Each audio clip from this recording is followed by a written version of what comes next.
Hello সবাইকে। আজকে আমরা ক্লাস 9 এর যে সাউন্ড চ্যাপ্টারটা রয়েছে, সেই সাউন্ড চ্যাপ্টারের মধ্যে থেকে আজকে আমরা যে বিষয় নিয়ে আলোচনা করব সেটা হচ্ছে শব্দের প্রতিফলন। তো শব্দের প্রতিফলন জিনিসটা কী? সেটা অর্থাৎ আমরা কোনো একটা শব্দের প্রতিধ্বনি শুনতে পাবো কীভাবে, সেটাই হচ্ছে কি আমাদের শব্দের প্রতিফলন অর্থাৎ প্রতিধ্বনি শুনতে পাওয়া, তাই তো? প্রতিফলন মানে কি? কোনো একটা তল থাকবে, সেই তল থেকে সেটা প্রতিফলিত হয়ে আবার ফিরে আসবে, তাই তো?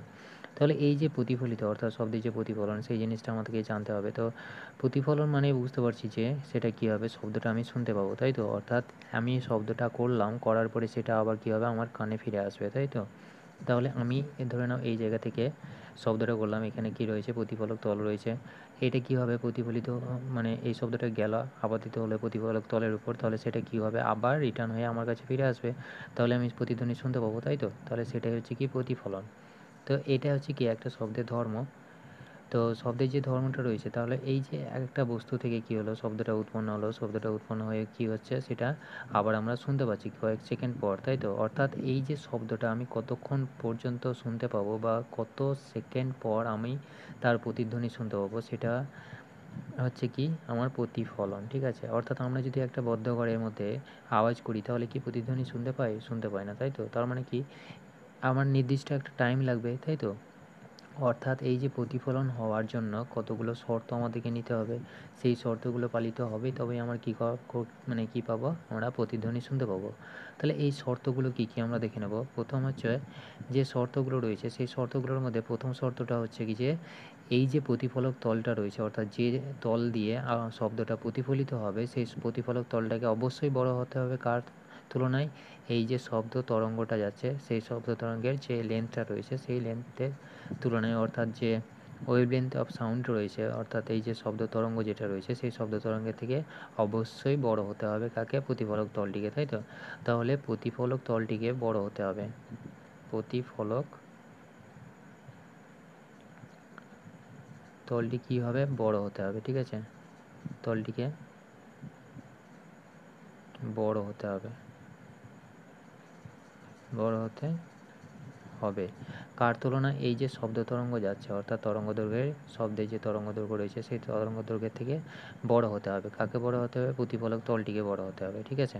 তো প্রতিফলক তলটা তো বড় হবে তবে আমি কি পাবো, প্রতিফলন মানে এর প্রতিধ্বনি আমরা শুনতে পাবো। এবার যদি প্রতিফলক তলটা যদি ছোট হয়ে যায় তাহলে আমি কি শুনতে পাবো, শুনতে পাবো না, সেটা প্রতিফলিত হয়ে আবার ফিরে আসবে না। তাহলে এই ক্ষেত্রে আমরা দেখতে পাচ্ছি যে ওয়েভলেন্থ অফ সাউন্ড যেটা রয়েছে সেটা কী হবে, প্রতিফলক তল থেকে অর্থাৎ যে প্রতিফলক তলটা রয়েছে সে তলের তুলনায় অনেকটাই বেশি হতে হবে, অর্থাৎ বড় হতে হবে প্রতিফলক তলটিকে। এবার 2 নম্বর শর্ত দেখে নেব। 2 নম্বর শর্ত হতে হবে যে এই যে মানে যে শব্দটা করলাম সেই শব্দটা যদি আমি আস্তে করি তাহলে কি আমি এই শব্দের ধরো এই প্রতিফলক তল পর্যন্ত পৌঁছলোই না, তাহলে কি আমি প্রতিধ্বনি শুনতে পাবো, শুনতে পাবো না। তাহলে কী হতে হবে, শব্দের জোরটা যথেষ্ট হতে হবে, অর্থাৎ যে ইন্টেন্সিটি রয়েছে, অর্থাৎ শব্দের যে ইন্টেন্সিটি রয়েছে সেটা কী হতে হবে, শুড বি সাফিসিয়েন্ট হতে হবে, ঠিক আছে? অর্থাৎ ইন্টেন্সিটি যেটা থাকবে, intensity of sound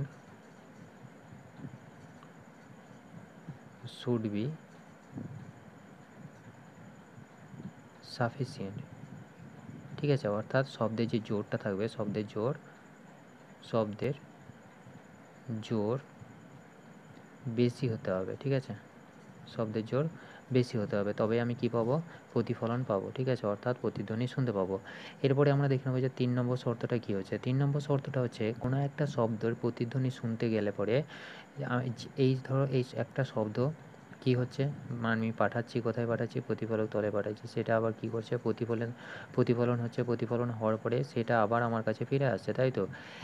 এই 3 নম্বর শর্তটা হচ্ছে এবং সবথেকে গুরুত্বপূর্ণ শর্ত হচ্ছে যে এই মানে যে জায়গা থেকে অর্থাৎ যে বস্তুটা থেকে শব্দটা উৎপন্ন হচ্ছে এই শব্দটা কী হতে হবে, শব্দের মধ্যে অর্থাৎ এই যে অরিজিনাল সাউন্ড এবং রিফ্লেক্টিং যে সাউন্ড হচ্ছে অর্থাৎ প্রতিফলিত সাউন্ড যেটা পাচ্ছি আমি, প্রতিধ্বনি পাচ্ছি, সেই প্রতিধ্বনির মধ্যে সময়ের পার্থক্য হতে হবে 0.1 সেকেন্ড, ঠিক আছে? অর্থাৎ 0.1 সেকেন্ড সময়ের পার্থক্য হতে হবে, অর্থাৎ অরিজিনাল যে সাউন্ডটা বেরোবে এবং যে রিফ্লেক্টিং সাউন্ডটা আসবে এদের মাঝখানে কী থাকতে হবে, 0.1 সেকেন্ডের ব্যবধান থাকতে হবে, ঠিক আছে? অর্থাৎ 0.1 সেকেন্ডের ব্যবধান হবে, মানে এটা মিনিমাম। তাহলে এর থেকে যদি কম হয় তাহলে আমি কী পাবো, প্রতিধ্বনি শুনতে পাবো না, ঠিক আছে? অর্থাৎ আমাদের কান মানে প্রতিধ্বনি তখনই শুনতে পাবে যখন সেটা মানে একটা শব্দ কী হলো, উৎপন্ন হওয়ার পরে সেটা 1 সেকেন্ড পরে যদি আবার ফিরে আসে তবে আমি সেই শব্দটার কী পাবো, প্রতিধ্বনি শুনতে পাবো। ঠিক আছে? অর্থাৎ শব্দ দুটির মধ্যে অর্থাৎ যে অরিজিনাল সাউন্ডটা রয়েছে অর্থাৎ অরিজিনাল সাউন্ড এবং কী হচ্ছে রিফ্লেক্টিং সাউন্ড হচ্ছে, তাই তো? রিফ্লেক্টিং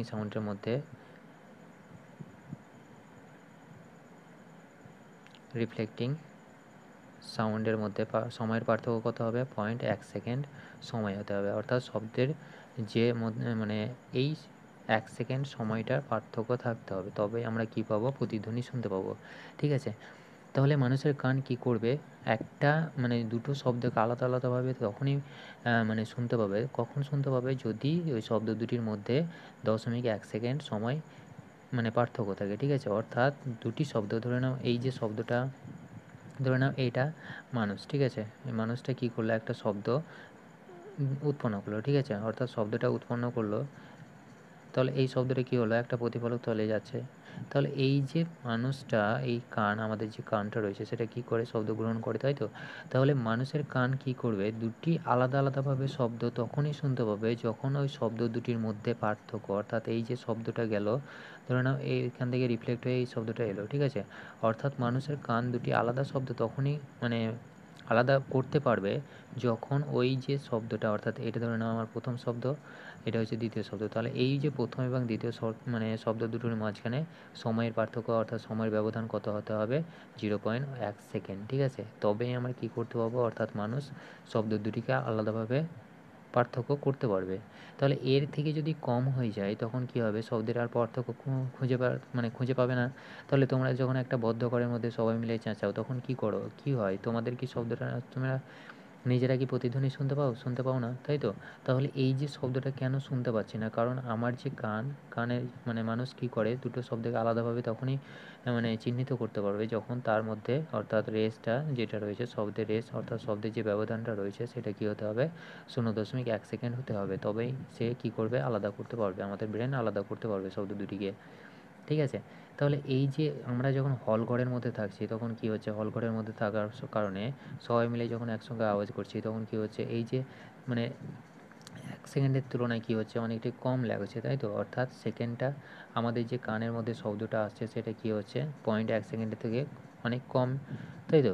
এই জন্যই আমরা এই শব্দটা কী করছি? আমরা আলাদাভাবে শুনতে পাচ্ছি না, তাই তো? তাহলে আলাদাভাবে শুনতে পাচ্ছি না, এটাই কারণ হচ্ছে যে এই টাইমটা অনেক কম লাগছে। অর্থাৎ আমি যখন বদ্ধ ঘরে মিলে একসাথে, ধরে নাও তুমি একটা মানে এই যে ঘরের মধ্যে হ্যালো করছো অনেকবার, তাহলে হ্যালো করলে পরে কী হবে? সেই শব্দগুলোর মধ্যে কোনো রকমের পার্থক্য তুমি চিহ্নিত করতে পারবে না, তাই তো? অর্থাৎ সেই শব্দটা কী হবে? তোমার কানের মধ্যে অনবরত আসবে। তাহলে এটার মধ্যে যে পার্থক্যটা আছে, সময়ের যে ব্যবধানটা রয়েছে সেটা কী হচ্ছে? 0.1 সেকেন্ডের তুলনায় কম হচ্ছে। সেই জন্য কী হচ্ছে? শব্দটা আমরা আলাদা করতে পারছি না। সেই যে এই যে কম অর্থাৎ 0.1 সেকেন্ডের মানে এই যে সময়টা লাগছে 0.1 সেকেন্ড, এর থেকে যদি কম হয়ে যায় তাহলে যে শব্দ আমরা শুনতে পাই সেই শব্দগুলোকে কী বলা হয়? রিভারবেরেশন। ঠিক আছে? বা শব্দের অনুরণন। ঠিক আছে? শব্দের অনুরণন। ঠিক আছে?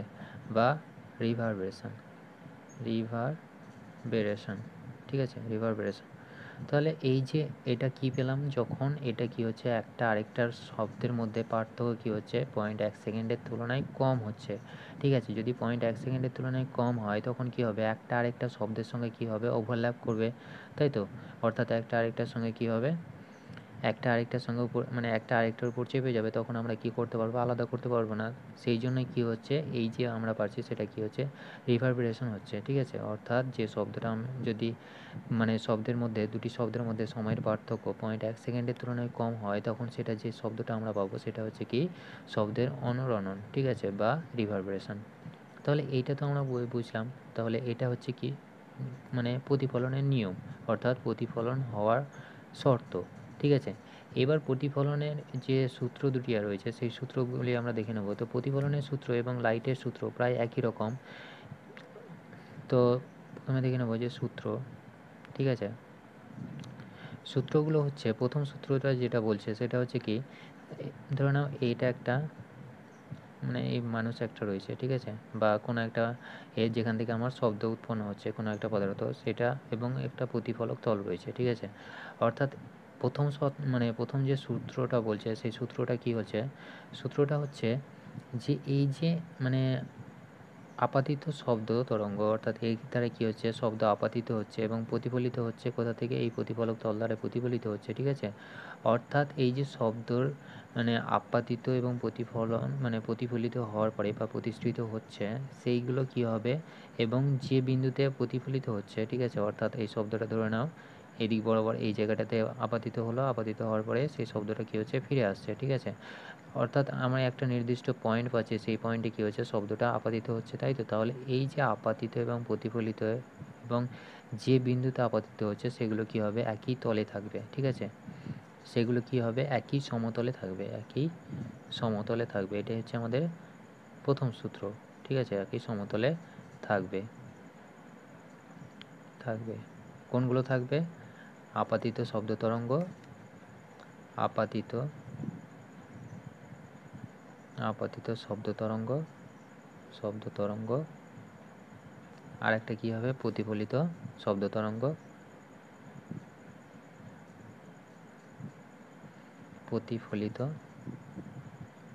তরঙ্গ, আর হচ্ছে কি আপতন বিন্দু, ঠিক আছে, আপতন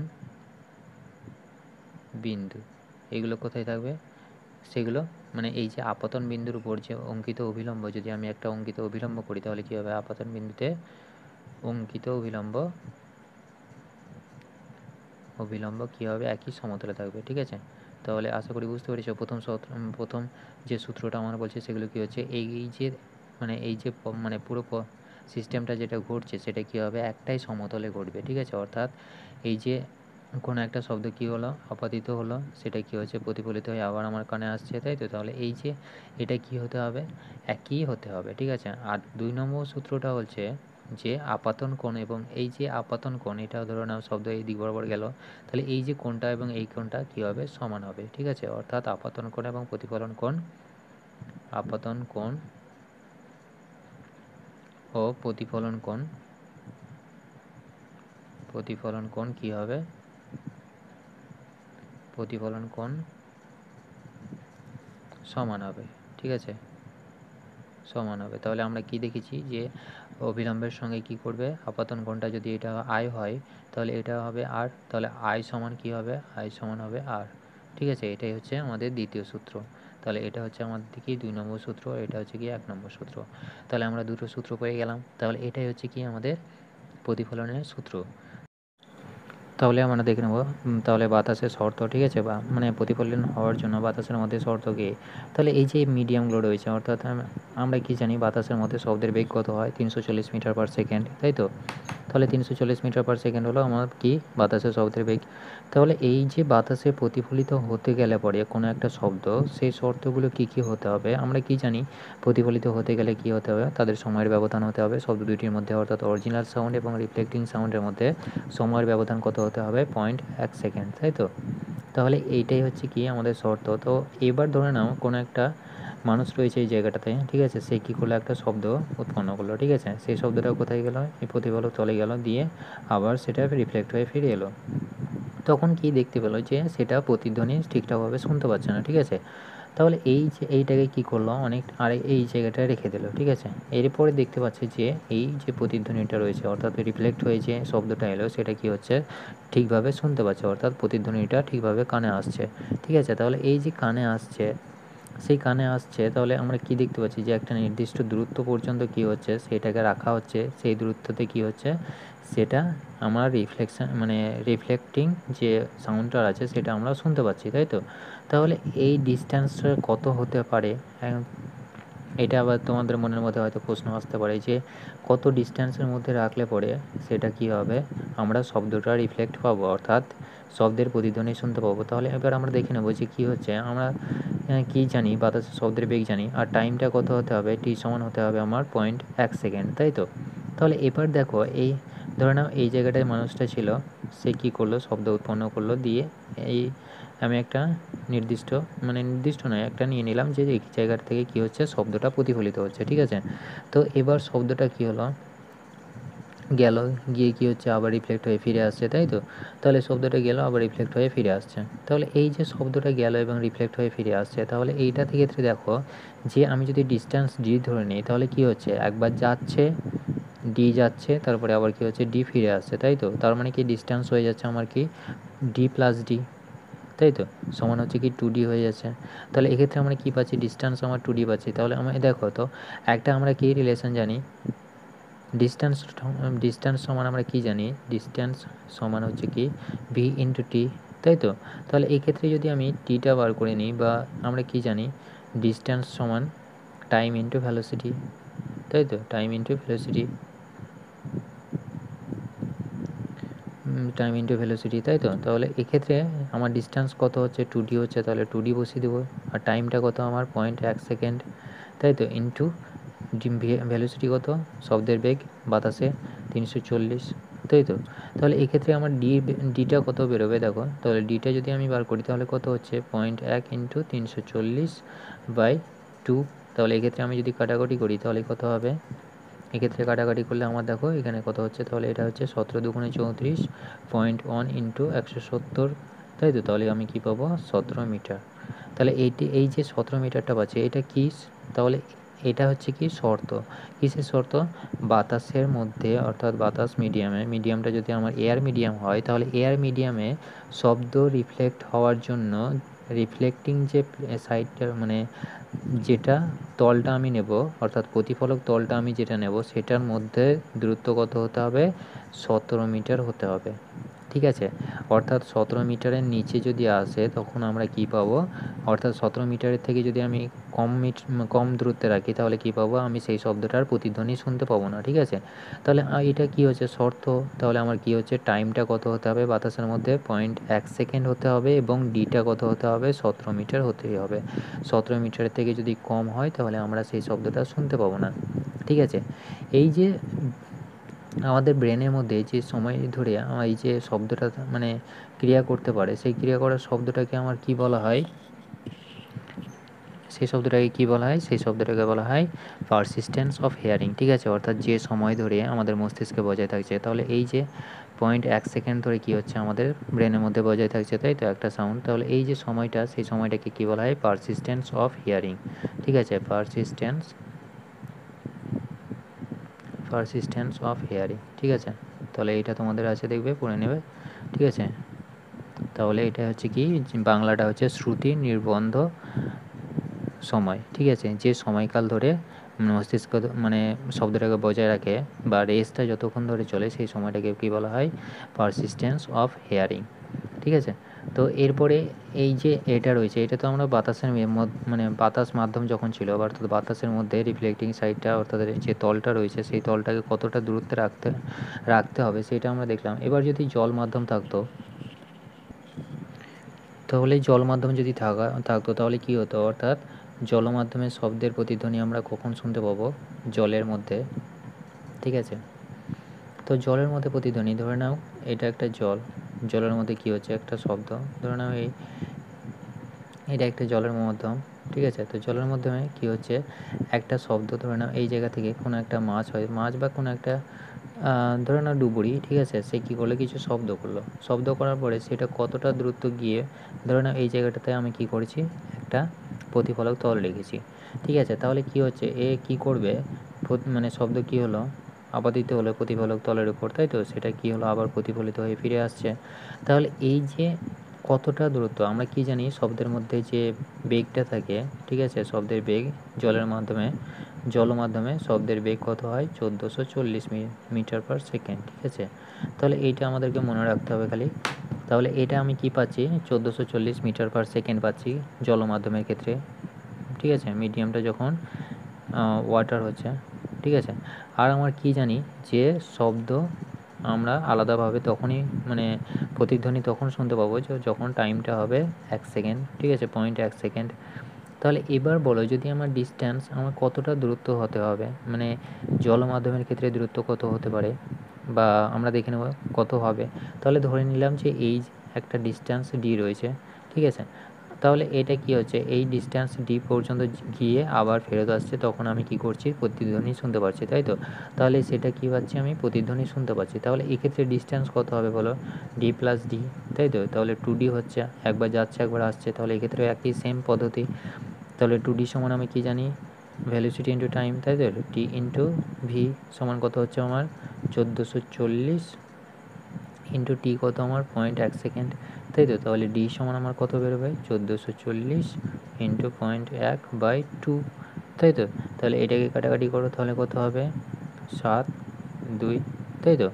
তার মানে কি 720 ইন্টু 0.1, তাহলে এটার ক্ষেত্রে আমি কত পাবো, 72 মিটার। তাহলে দেখো বাতাসের ক্ষেত্রে আমরা কত দেখলাম, বাতাসের ক্ষেত্রে যখন এয়ার মিডিয়াম ছিল তখন আমরা পেলাম কত, সেটার ক্ষেত্রে আমরা কত পেলাম 17 মিটার, তাই তো? সেক্ষেত্রে আমরা পেলাম 17 মিটার। কিন্তু এক্ষেত্রে যখন জলমাধ্যমের ক্ষেত্রে দেখতে পাচ্ছি যে দুটো আলাদা, ঠিক আছে? তাহলে জল মিডিয়ামের বা ওয়াটার মিডিয়ামের ক্ষেত্রে মানে কতটা দূরত্বে রাখতে হবে যে প্রতিফলক তলটাকে, সেটা হচ্ছে কি 72 মিটার দূরত্বে রাখতে হবে, ঠিক আছে? তাহলে এই দুটো ভালো করে মনে রেখে দিও। এরপরে এবার তো মানে বিভিন্ন রকমের, ধরে নাও আমরা কি করতে পারি, বিভিন্ন রকমের শব্দ সৃষ্টি করতে পারি, তাই তো? তো এই যে শব্দ, ঠিক আছে, সেই শব্দগুলি কি হয়, কিছু কিছু শব্দ আছে যেগুলো হচ্ছে বোধগম্য শব্দ। তো বোধগম্য শব্দ কোনগুলো, বোধগম্য শব্দ বা তোমাদের বই যেটা রয়েছে বোধগম্য শব্দ, ঠিক আছে? তো বোধগম্য শব্দ হচ্ছে যে সমস্ত শব্দের কি থাকে, পদাংশ থাকে। পদাংশ বলতে গেলে কি থাকে, যেমন বিউটিফুল, বিউটিফুলের ক্ষেত্রে কি থাকছে, উচ্চারণ করে দেখো কি পাবে, বিউটিফুল, ঠিক আছে? তাহলে বিউটিফুলের ক্ষেত্রে আমরা কি পাচ্ছি, অনেকগুলো শব্দ পাচ্ছি বা পদাংশ পাচ্ছি। তাহলে এই যে বিউটিফুল শব্দটা রয়েছে, সেই বিউটিফুল শব্দ বা এই যে এক বা একাধিক পদাংশযুক্ত শব্দ থাকছে, ঠিক আছে, সেই শব্দগুলোকে কী বলা হয়, বোধগম্য শব্দ। তো এই যে মানে মানুষ কী করে, প্রতি সেকেন্ডে 5টি পদাংশযুক্ত শব্দ উচ্চারণ করতে পারে, ঠিক আছে? ওর থেকে বেশি কিন্তু পারে না, ঠিক আছে? কতগুলো পারে, 5টি পদাংশযুক্ত শব্দ সে মানে উৎপন্ন করতে পারে। অর্থাৎ তুমি যদি বিউটিফুল বলো, তাহলে বিউটিফুলের মধ্যে কী আছে, বিউটিফুল, ঠিক আছে? উচ্চারণ করে দেখো বিউটিফুল, তাই তো? 3টে পদ পাচ্ছি, ঠিক আছে? তো মানুষ কি করে 1 সেকেন্ডে 5টা পদযুক্ত শব্দ উৎপন্ন করতে পারে, ঠিক আছে? এই যে 5টা পদযুক্ত শব্দ বা এই শব্দগুলোকে কি বলা হয়, আর্টিকুলেট, ঠিক আছে? আর্টিকুলেট সাউন্ড বা বোধগম্য শব্দ, ঠিক আছে? বোধগম্য শব্দ। তো 5টার বেশি আমি দেখতে পাচ্ছি যে 1 সেকেন্ডে কতগুলো করতে পারবে, 5টা, তাই তো? অর্থাৎ 5টি পদযুক্ত শব্দ উৎপন্ন করতে পারে। তাহলে এ যদি আমি নিই, তাহলে এটার ক্ষেত্রে দেখো আমার শুধুমাত্র একটাই পদ রয়েছে, তাহলে এক্ষেত্রে একটা হবে, তাই তো? তাহলে এই একটার জন্য কত সময় নেবে, তাহলে আমি দেখতে পাচ্ছি যে 5টির জন্য কি অত 1 সেকেন্ড লাগছে, তাই তো? তাহলে একটির জন্য কত হবে, 1/5 সেকেন্ড। তাহলে এটাই হচ্ছে কি 1/5 সেকেন্ড লাগছে, তাই তো? তাহলে একটি পদযুক্ত শব্দ মানুষ কত সেকেন্ডে উচ্চারণ করতে পারবে, 5-এর 1 সেকেন্ডে, তাই তো? তাহলে এটা কি হচ্ছে 1-এর 5 সেকেন্ড, এটা কি হচ্ছে আমার সময় লাগছে, তাই তো? তাহলে আমি দেখতে পাচ্ছি যে 5টা সেকেন্ড মানে 5টা পদযুক্ত বা পদাংশযুক্ত শব্দ কত মানে মানুষ কত সেকেন্ডে উৎপন্ন করতে পারে বা কত সেকেন্ডে উচ্চারণ করতে পারে, সেটা হচ্ছে কি 1 সেকেন্ডে। 1 সেকেন্ডে 5টার বেশি শব্দ সে উচ্চারণ করতে পারে না, ঠিক আছে? তাহলে আশা করি বুঝতে পেরেছ। তাহলে এই যে শব্দটা কি হচ্ছে, 5টা শব্দ হচ্ছে কি উৎপন্ন করতে পারছে। তাহলে একটা শব্দের জন্য কত সময় লাগছে, তাহলে একটা শব্দের জন্য আমার লাগছে 1/5 সেকেন্ড, ঠিক আছে? তাহলে এটা হচ্ছে কি আমাদের যে মানে আর্টিকুলেট, সেই আর্টিকুলেট সাউন্ড, ঠিক আছে? তাহলে আর্টিকুলেট সাউন্ড শুনতে আশা করি বুঝতে পেরেছো। এরপরে আমরা দেখব যে বিভিন্ন রকমের শব্দ তো উৎপন্ন হয়, তাহলে বিভিন্ন রকমের শব্দ, যেমন আমরা ভূমিকম্পের শব্দ বা মাছের শব্দ বা হাতি বা অন্য কোনো কিছুর শব্দ, সেগুলোকে আমরা শুনতে কেন পাই না? দেখো এই যে শব্দটা, ঠিক আছে, এই শব্দ উৎপন্ন হওয়া বা রিফ্লেক্ট হওয়ার জন্য কতগুলো শর্ত আছে, যেগুলো কি আমরা দেখলাম যে শর্তগুলোর মধ্যে কি হতে হবে, শব্দটাকে অনেকটাই জোর হতে হবে, তাই তো? জোর শব্দ হতে হবে, তবেই আমরা কি পাবো, প্রতিধ্বনি আমরা শুনতে পাবো, ঠিক আছে? এরপরে তুমি ধরো একটা পাহাড়ের কাছে তুমি দাঁড়িয়েছো, তাহলে কি হলো, পাহাড়ে কী থাকে দেখবে অনেকেই কী করে, হ্যালো বলে চেঁচায়, সেটা কী করে, পাহাড় আবার ফেরত দিয়ে দেয়, তাই তো? তাহলে এটা তুমি যদি আস্তে করে বলতে, তাহলে সেটা ফেরত পেতে না, পেতে কি, তাহলে আস্তে করে বললে সেটা তো পৌঁছতোই না পাহাড় পর্যন্ত, সে কি রিফ্লেক্ট করবে, তাই তো? তাহলে সেটা কি করতে হবে, সেটা জোর হতে হবে। তাহলে জোর বলতে গেলে কি বোঝায়, তার কম্পনটা বেশি হতে হবে। এবার এই যে কম্পনের উপর কতগুলো ভাগ করতে হয়, মানে ভাগ রয়েছে আমাদের শব্দের, ঠিক আছে? তো প্রথমে যে ভাগটা রয়েছে কোনো শব্দের, ধরে নাও কোনো একটা বস্তু কি করছে, শব্দ উৎপন্ন করছে, বস্তু শব্দ উৎপন্ন করলো, কত হার্জের, মানে যে কম্পাঙ্কের এত হার্জ কম্পাঙ্কে, ধরে নাও 20 হার্জ থেকে, ঠিক আছে, 20 হার্জ থেকে 80 হার্জ, ঠিক আছে, এতটা শব্দ উৎপন্ন করলো। এই যে শব্দটা মানুষ কী করতে পারে, সহ্য করতে পারে, ঠিক আছে? তার মানে কি একটা নির্দিষ্ট লিমিট আছে, সেই লিমিটটা হচ্ছে 20 হার্জ থেকে। যদি এই কোনো বস্তু কী করে, কম্পন 20 হার্জ থেকে 20,000 হার্জের মধ্যে, অর্থাৎ কম্পাঙ্ক যদি এর মধ্যে উৎপন্ন হয়, কোনো একটা শব্দের কম্পাঙ্ক যদি এত থাকে 20 হার্জ থেকে 20,000 হার্জের মধ্যে থাকে, তাহলে যে শব্দটা উৎপন্ন হবে সেই শব্দটা হবে কি, শ্রুতিগোচর শব্দ, অর্থাৎ সেই শব্দটা আমরা খুব মানে শুনতে পাবো, ঠিক আছে? এরপরে যদি এর থেকে যদি বেশি হয়ে যায়, অর্থাৎ 20,000 হার্জের থেকে যদি বেশি হয়ে যায়, তখন সেই শব্দটা কী হয়ে যাবে, আল্ট্রাসনিক শব্দ, সেই শব্দটা আমরা শুনতে পাবো না, ঠিক আছে?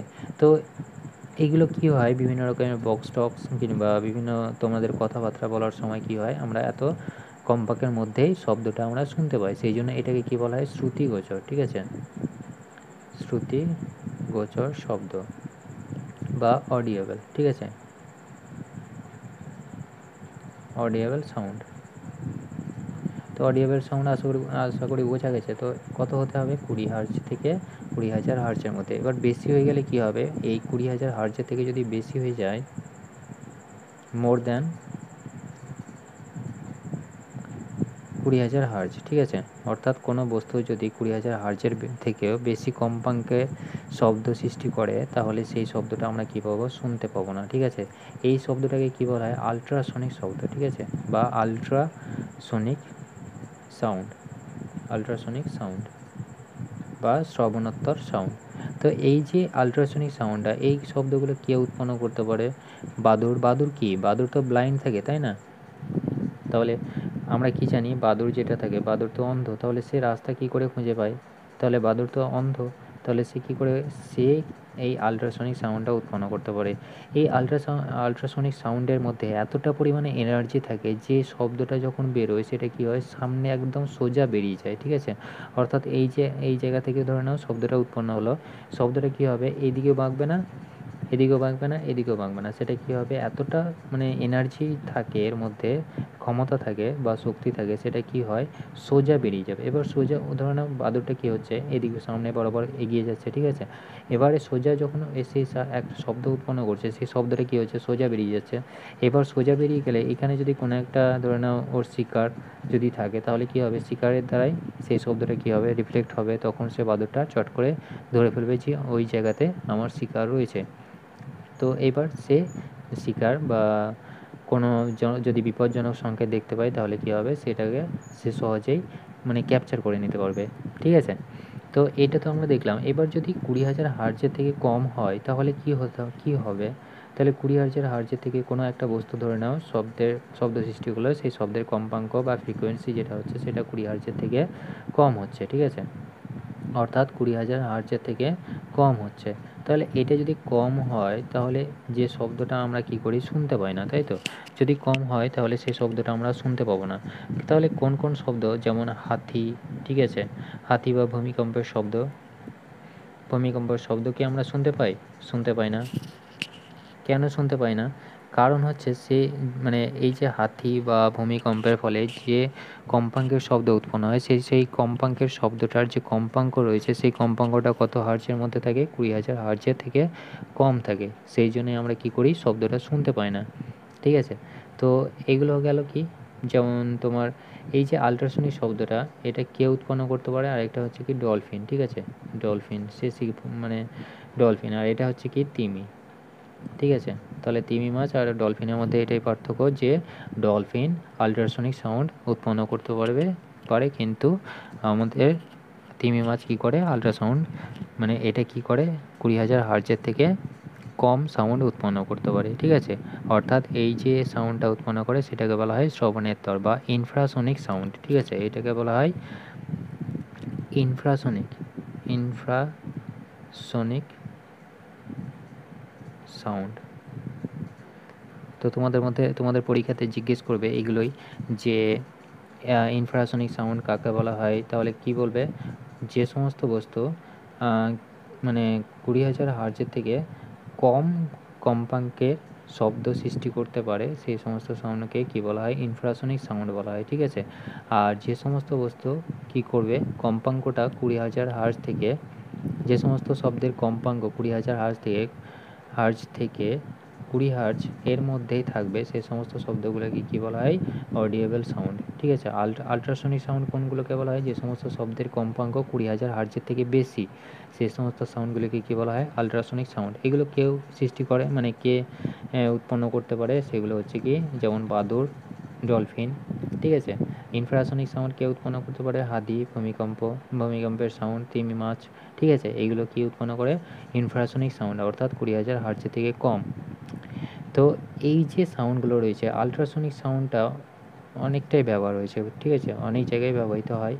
যেমন বিভিন্ন একটা বস্তুর অবস্থান বোঝাতে গেলে, ধরে নাও একটা জাহাজ কী হচ্ছে, জাহাজের মধ্যে প্রচুর পরিমাণে শব্দ উৎপন্ন হয়, সেই শব্দটা কী হচ্ছে, যে কম্পাঙ্ক সেটা 20,000 হার্জের থেকে বেশি হচ্ছে। তাহলে এই যে আল্ট্রাসনিক সাউন্ডটার অ্যাপ্লিকেশানগুলো কী কী, জাহাজ, ধরে নাও কোনো একটা নির্দিষ্ট জায়গায় যাচ্ছে, ধরে নাও এটা একটা জাহাজ কতটা গভীরতায় আছে বা নিচে কত, মানে নিচে অনেকটাই কী হয়, জাহাজগুলো কী হয় যখন জলের মধ্যে যায় তখন জলের তলায় অনেকটাই ভাঙাচোরো, মানে সাবমেরিন বা ডুবে যাওয়া সাবমেরিন বা বিভিন্ন রকমের ভূমিক্ষয় সেগুলো উপস্থিত থাকে। তাহলে এ কী করে, সাউন্ডটাকে সৃষ্টি করে, সেটা কি হবে, আল্ট্রাসনিক সাউন্ড উৎপন্ন করে সে তার অবস্থান বুঝতে পারবে, ঠিক আছে। অর্থাৎ সে কতটা গভীরে আছে বা উচ্চতা আমরা জানতে পারবো, সেটা কিসের সাহায্যে, আল্ট্রাসনিক সাউন্ডের সাহায্যে। বা বিমান কত উচ্চতায় উঠছে, ঠিক আছে, সেটাও আমরা জানতে পারবো। সেই যে শব্দটা সেটাই হচ্ছে কি আমাদের, অর্থাৎ প্রতিধ্বনি বলতে গেলে আমরা কি বলি, ইকো, ঠিক আছে, ইকো। তোমরা বলো না যে ইকো আসছে প্রচণ্ড, তাহলে সেটাই হচ্ছে কি আমাদের ইকো। তাহলে আশা করি বোঝা গেছে। তাহলে আজকে আমরা কি দেখলাম, আজকে আমরা দেখলাম যে প্রতিফলনের নিয়ম এবং প্রতিফলন হতে গেলে পরে আমাদের কি কি হতে হবে বা শর্তগুলো কি কি, সেইগুলো আমরা দেখলাম, ঠিক আছে। তাহলে এবার তোমাদের মনের মধ্যে প্রশ্ন আসতে পারে যে কে, আমরা তো দেখলাম কি বোধগম্য শব্দ কি হচ্ছে, মানুষ কি 5টার বেশি পদাংশযুক্ত শব্দ উচ্চারণ করতে পারছে না, তাই তো। অর্থাৎ 1 সেকেন্ডে 5টা পদাংশযুক্ত শব্দ উচ্চারণ করতে পারে। তাহলে যে সময়টা লাগছে সেটা হচ্ছে কি একটা পদাংশযুক্ত শব্দের জন্য, এক পদাংশযুক্ত বা একমাত্রিক শব্দের জন্য, ঠিক আছে, একমাত্রিক বা এক পদাংশযুক্ত শব্দের জন্য সময় লাগছে কত,